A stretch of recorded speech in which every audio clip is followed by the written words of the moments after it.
Welcome back to Unleashed at Work and Home, the podcast dedicated to helping pet professionals feel less stress and find more joy in their work lives and their home lives. My guest today is Dr. Leanne Lilly, an associate professor of veterinary behavior at Ohio State University. Thanks so much for joining me today.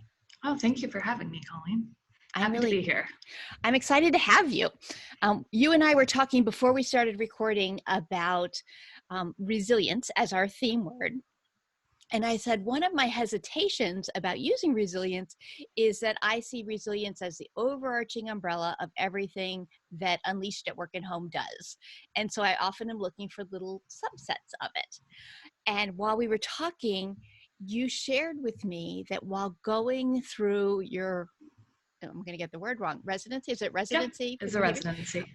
People kept telling you how resilient you were and that you didn't always feel it yourself. So can you tell us a little bit about that? Yeah, sure. So, a residency is inherently challenging. It comes with its own challenges. And then just in case that wasn't enough, I brought some extras. So I have some chronic illnesses. I showed up to my residency in a boot, having still not really quite recovered from a couple of toe fractures. Just little things like that of course add up over time. And anyone who tells you that they don't needs to study cortisol a little bit better. And within probably the first 6-10 months, I'd also had a slew of those. So some things got better. I was wearing normal shoes, was really great. And other things were sort of deteriorating around me outside of the residency, and trying to find my place in the residency in terms of how does this residency work for me? What can I bring to it? How do I make it better? Not only for me, but for anyone who does it after. Just we're always a work in progress. And I was really struggling, and I was talking to my family about it, who aren't on the inside. None of them are in medicine at all. They're all in IT. And talking to the resident who previously finished, is actually now a diploma in behavior herself. And in multiple situations, she said, well, you're very resilient. You're going to make it through this. Or I'm really impressed by your resilience. You just keep chugging along. It's going to be okay. And in the back of my mind, I was always thinking, I don't feel resilient. I just don't. Like, I feel like I'm looking at everything around me and things are falling apart, and I can see where all the cracks are getting wider. And I feel like I'm juggling 8 balls and I've only ever practiced 5 and something's going to drop, right?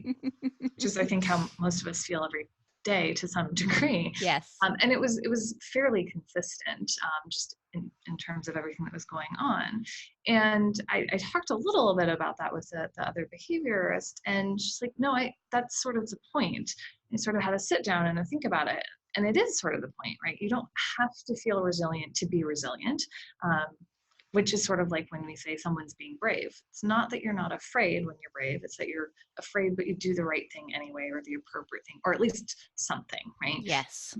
And you're allowed to make mistakes while being brave. Those two things are not mutually exclusive. And so in hindsight, right, if you look up the definition, yes, did I make it through those things? Yes, did I bounce back? Absolutely. So I am, by definition from those things, resilient on some scale of degree.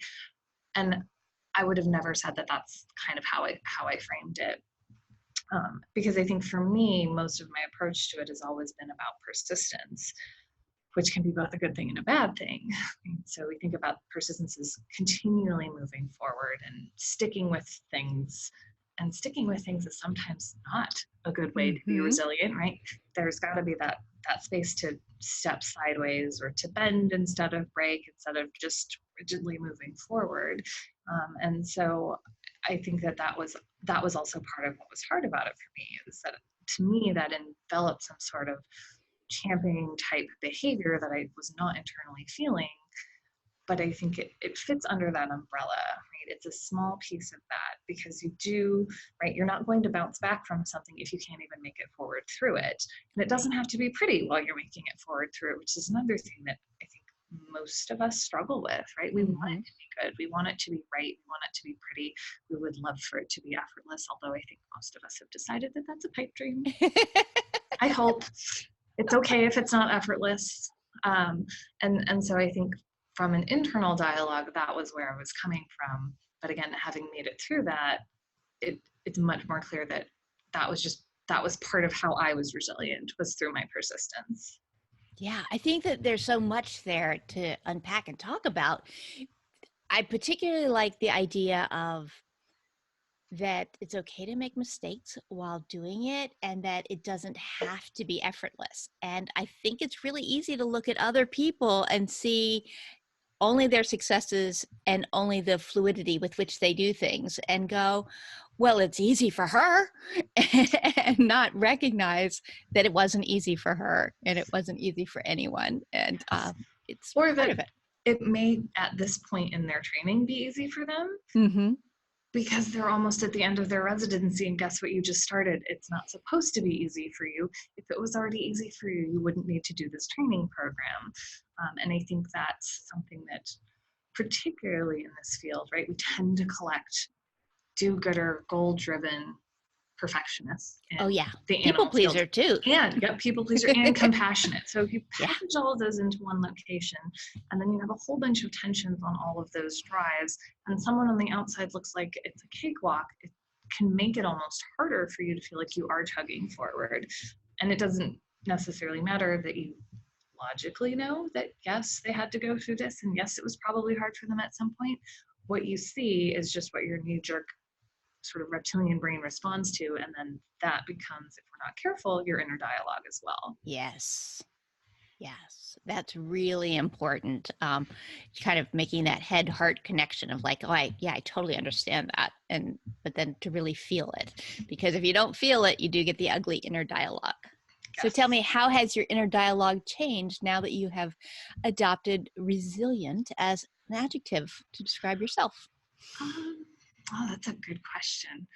I think some of the dialogue change has not necessarily been conscious, although as I catch myself doing it, I do at least like to give myself a nice little positive reinforcement, like, oh, that was a really good mental way of looking at that.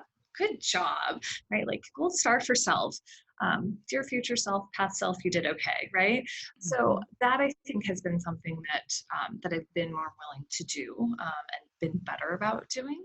And I think too, having someone tell me you don't have to feel resilient to be resilient was really helpful in terms of trying to integrate that into my sense of, okay, I'm faced with a challenge.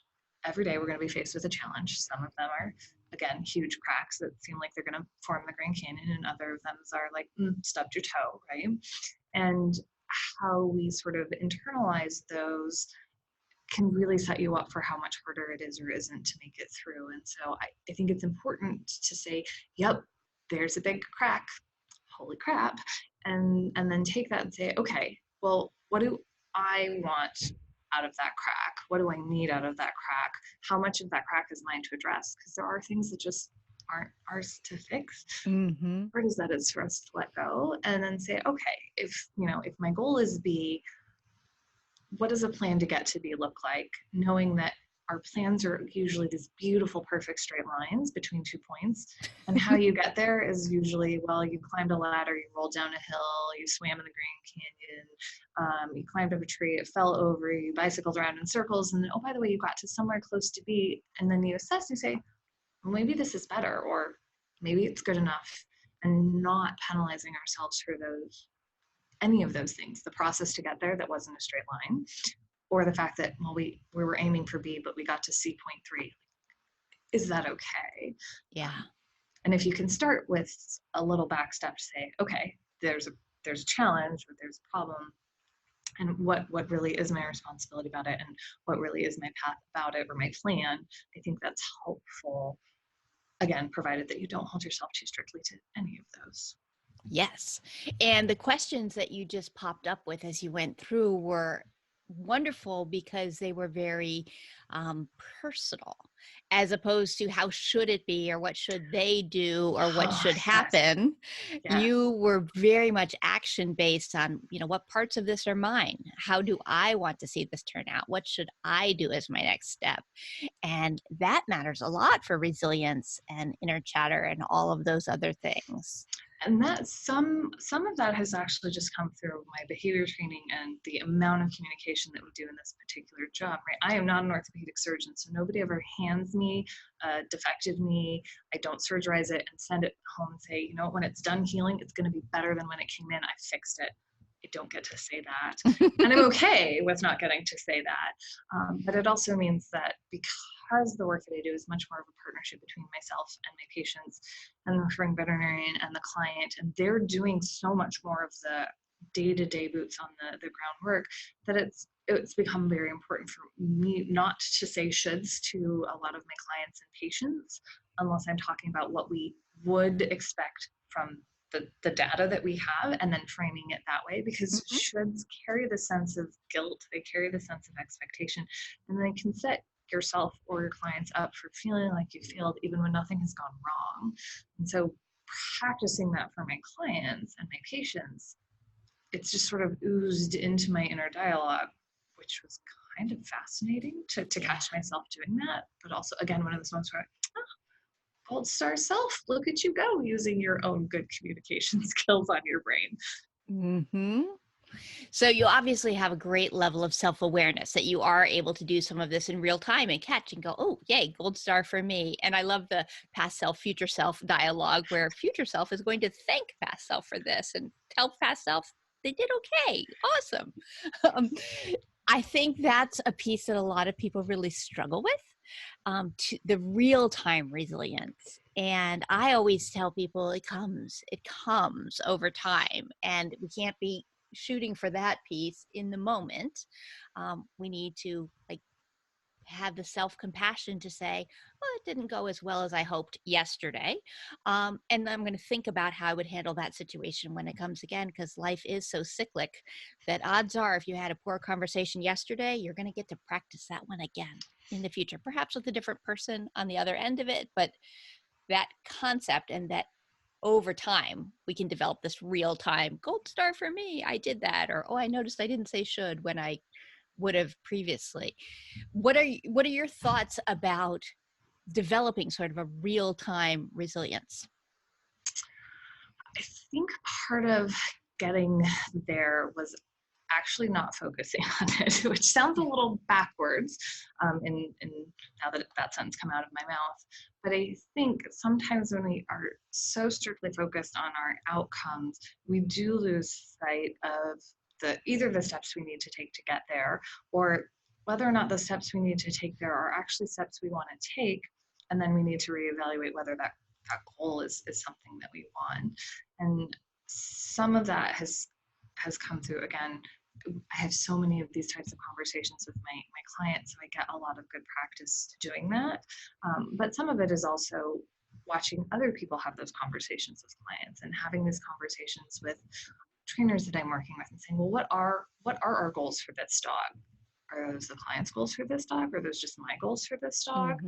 And the steps that we would need to take to get there, are those things we can do? Are those things we want to do? Are they feasible for us? And recognizing that if the answer to any of those is no, that's okay. It just means, we just reevaluate that, and to try and bring that to what's going on in day to day. It's just like this morning when I got up and I had forgotten to set the coffee pot up. And it was an extra early morning because we're trying to get everything done ahead of time so that we can all go home. And it was like, well, that would have gone better if not. And I wonder if there's a good way to remind myself to do that in the future. And then magically, right, because coffee makers are wonderful, the coffee still got made, still got to work on time. And so I think those types of small practices at the level where you don't feel overwhelmed and you aren't looking at the cracks in your wall going, that's going to become a Grand Canyon, where it's just like, there's a dent. Do I have enough emotional spackle for that dent? Those help you practice for the more serious situations, because it's easier to do them real time. Yes, I agree. I agree completely. That was really, I love emotional spackle. I'm totally stealing that phrase because it kind of is what it is. I mean, we have bandwidth some days to deal with things, and some days we don't. And we have to look at, well, what is it going to take today to do that, and make the choices. But the idea of being able to just kind of smooth it over with some emotional spackle appeals.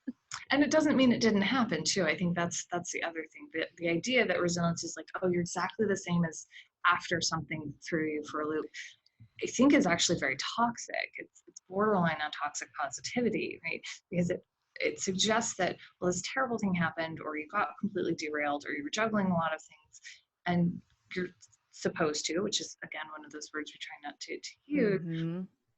and you were supposed to something, whether that was be happy about it or come out better than you were before or feeling like you're on top of the world or any of those things, when the reality is that that's probably not what's going to happen anyway. And if you can come out of it at all, then you need a gold star for that, right? You've earned that one. And if you come out of it with any insight about how does that change things moving forward, whether that's little changes like, oh, set an alarm on your phone so that your coffee pot gets programmed, or big things like, I'm going to work on not saying should to myself, and I'm going to track it so I can see how I'm doing and work on that actively. If you come away with either of those or any range of those, then you've made it through it. You changed as a result of your experiences, and I think you're stepping towards resilience, and you don't have to be happy about it, and that's okay. I think that that's an important piece to keep in mind, because it's easy to lose sight of that there is not a perfect nirvana world where everything is easy and smooth, and that happy people, resilient people, still have to deal with a whole lot of bad stuff. And that's part of it, but it's how much they carry it and how much they internalize it and how much it weighs them down that is different between people who have greater resilience and people who have less. So from the perspective of somebody who's feeling really kind of at the end of the rope, they don't have a whole lot of bounce back right now, and they're just feeling like, is this all there is? Like, is it ever going to change? What are some of your thoughts for finding a light at the end of the tunnel? Sure. So I think every tunnel is a little bit different, and so to being careful about not overgeneralizing. But I think if you're in a position where, right, you're either worrying that this is as good as it gets, and this isn't very good, or this isn't a way that I can keep going, or I don't know that I can make it through this, whatever that is for you, stopping and asking the questions, do I need to make it through this, is actually an important question. Do I need to keep trying to do this thing that I'm trying to do, whether that's applying emotional spackle, or is that my crack to fix, right? Asking ourselves that question. And it can be hard, especially when it's related to our jobs and our passions, or related to a part of your life that you face every day, right? Your partner or your family or those sorts of things, right? The more important to us it is, the more emotionally charged it's going to be, both externally and internally. And if you decide that, yes, you do want to, or you do need to keep going through whatever that is that you're going through rather than sidestepping, then saying no to other things may actually be the most important thing you do to help yourself do that. It's hard to do. Oh my gosh. It sounds silly to say, practice saying no, practice finding a million nice ways to say no, but it's actually really helpful. Mm-hmm. Because things are going to come up, and maybe you want to help, but maybe deep down, you don't have the bandwidth to add that in because you do feel like you're at the end of the rope. And it's okay to say not now and see if maybe later that's something you can revisit. I may have done that to you during my residency. You did, and look how happy I was to wait until you were available. Yes. That no respected your boundaries and made me entirely comfortable, which is always our fear, is like, if we say no, people are gonna get their feelings hurt or whatever. But I also think too, how you say no is important, but also recognizing that if saying no in a situation that is important for your self-preservation or your family's self-preservation, right, actually really does upset somebody, that is unfortunate, right? It's not like we're like, oh yes, I upset someone today. Like, no, nobody goes out and does that. But it's also, some of that's not yours to own, right? Some of that is not your crack to patch, because people get to have feelings. They get to have their own motivations. It's lovely when they line up with ours. That's awesome. And we love that, right? That's why we have friends and family and people we love hanging around, but they don't have to. And at some point, right, we could say, I'm sorry if that's upsetting. I really am, but that doesn't change what I can and cannot do. Mm-hmm. We veterinarians are a little bit spoiled with that because we get practice saying that from a legal standpoint. And so that, I think for some of us, that helps us integrate that into other things. For others, it's still a struggle. But right, if someone asks me, hey, you're the only veterinarian my dog can be in the room with because we've done so much work together and he thinks everybody else is Godzilla. Would you sign a health certificate for me? I have to tell them that I legally can't do it anymore. I'm not certified in the state of Ohio, and my certification in Colorado lapsed a long time ago. They were very nice about it. And I'm just, right, it's like, unfortunately, legally, I can't do that, right? And so we get practice saying that phrase, or unfortunately, legally, for that to happen, blank, which isn't something that could happen. Right. And I think that's helpful for us to practice that framework. It's harder when you're in a position where you're not protected in those same ways and you don't have a framework to fall back on. You know, some people's employers provide that framework, and that's amazing. And some people's don't. And if you're independently employed, right, then you have to provide that framework for yourself, which is a whole extra bag of resilience eating toolkit and framework building that I don't personally even know that I have that. And so the people who do it are amazing. But I think it's important to give yourself that space and to give yourself that bandwidth. And sometimes it means practicing saying it, might write it out and go, well, that doesn't sound the way I wanted it to sound. Or practice it with someone who's completely unrelated and say, okay, here's what I've got. I need to say no. And I need that to come out as sort of an apologetic matter of fact, and try and see that doesn't break the relationship afterwards. It does take a lot of practice to do all of that. That's something that we were working on in the Unleashed Resilience community in the fall. We had a whole month talking about complaints and sort of looking at what unmet need was coming up in our own personal complaints and the complaints we hear from others. And then a whole month on making clear requests and either agreeing to them or not agreeing to follow through on, like, having clear communication.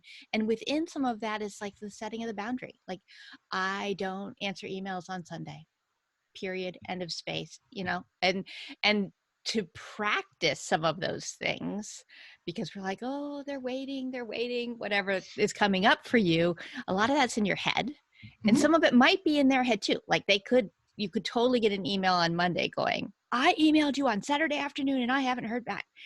But again, is that your problem to carry? You know, like, if you're setting a boundary and you've made a decision, it can be really challenging and tough. And having people to talk some of that through with in real time, and coming up with a few words and phrases that help you delay a commitment, not avoid it completely, but just say, that's a really interesting idea and I'd like to think about that, and I can let you know on Tuesday whether or not I'll be able to do that. It sounds great, but I'm not sure I can.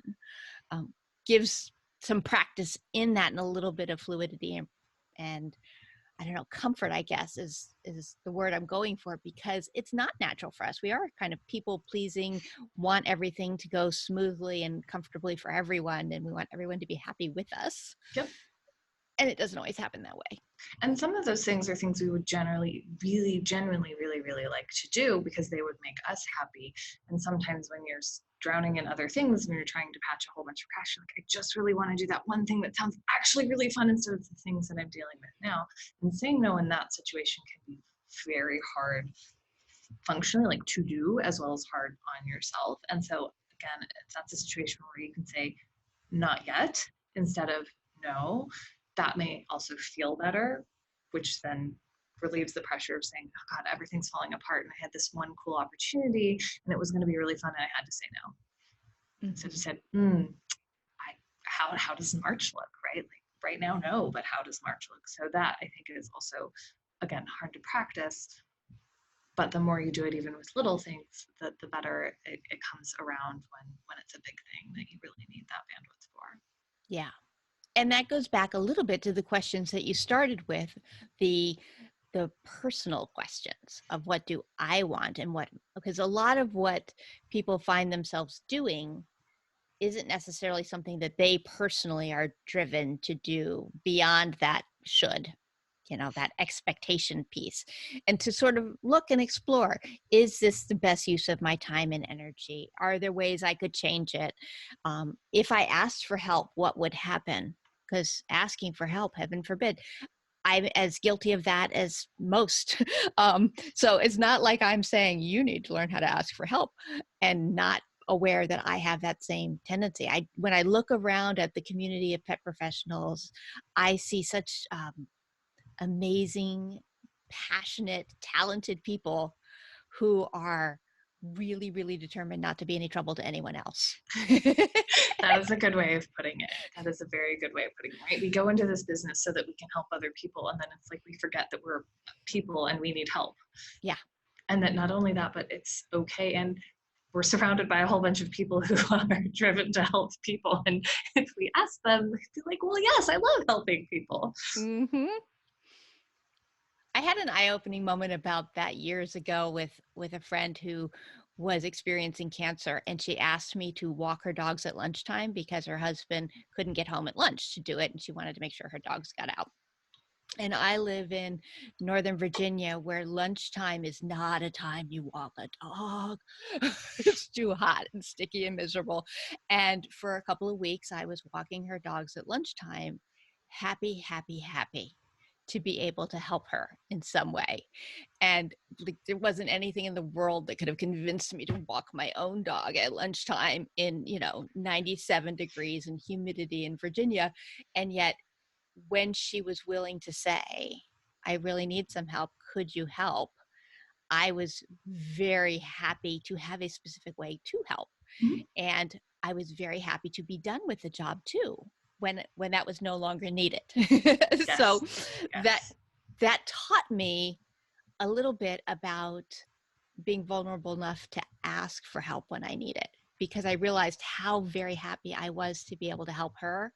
And that when I was always so busy going, no, I don't need any help from everyone else, in some ways, I wasn't letting other people have that feeling that I had helping her, Yes. like, oh, I made a difference.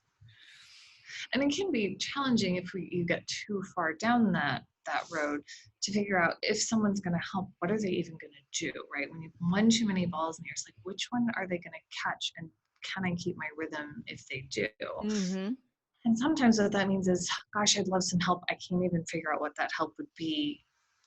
Can I give you, can I tell you what I'm going through? And then when you find something goes, I can easily do that. Could you take that? Or could you suggest that? And that can also be helpful, right? Sometimes you don't even have the mental wherewithal to do the mental work to figure out, what help do I need? Yes. And you don't always have to. And that's another one that's hard. Again, both functionally as well as emotionally and retrospectively, that can be challenging. Yeah. And just even talking to someone about everything that you're dealing with, even if they can't take any piece of it, that is helpful. And that is a scientifically proven piece of resilience, is having community and having the ability to put language around your struggle and have someone hear it and understand and go, wow, that sounds hard. Like, that alone can make you feel better. Yeah. Yes. And two, sometimes you'll come around and you'll find that piece of something that either makes it make sense or makes it better or makes you understand for yourself why it's harder than you feel like it should be. And when you have that moment, right, again, then you get to shed a little bit of extra weight that you're carrying in your luggage, say, oh, well, now it at least makes sense, right? Mm-hmm. Whether emotionally or mentally, and so that you can, again, free up that space to continue doing whatever it is that you're doing. Yeah. And your luggage analogy just reminded me, Rachel Finney from Columbus Humane talks about baggage sometimes.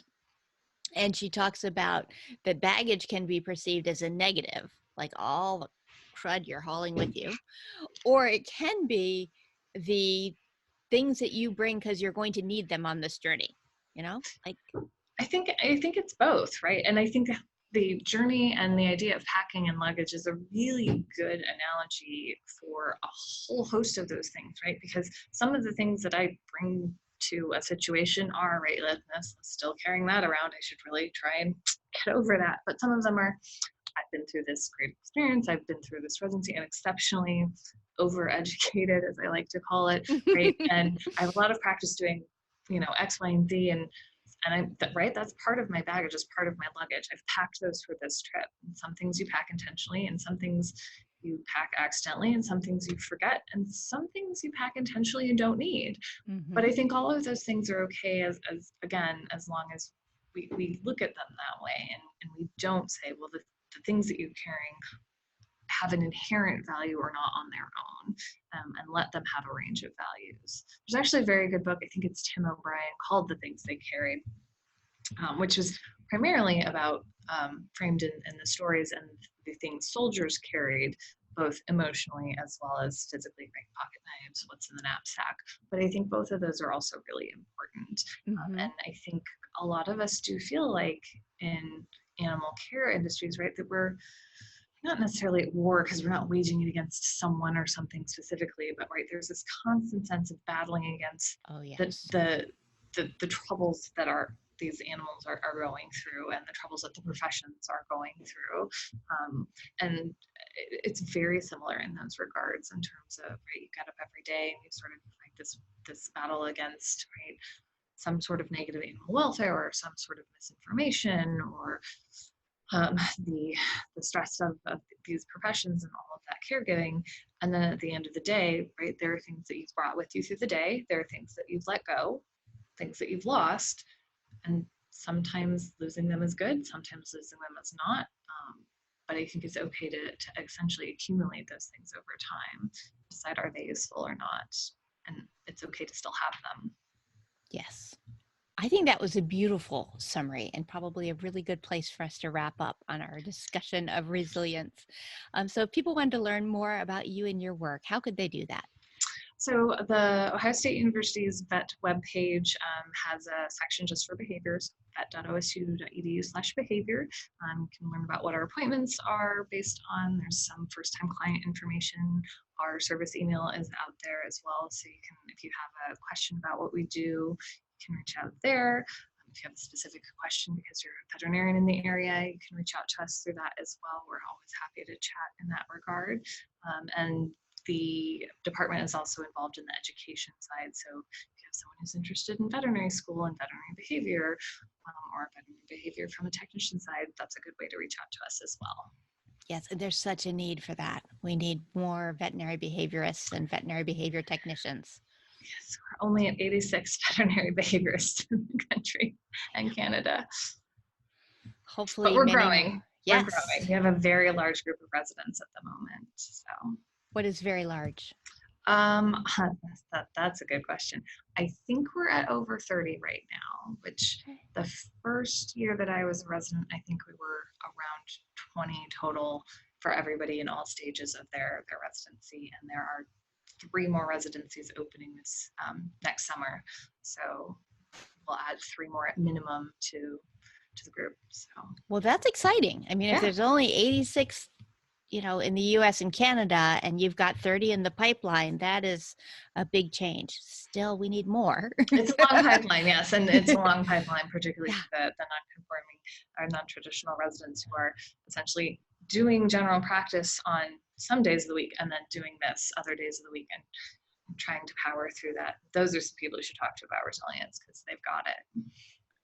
Well, awesome. You'll have to give me a few names and we will bring people on. I'm always looking for fascinating people to talk to on the show. And I'm so glad that you were able to join me today.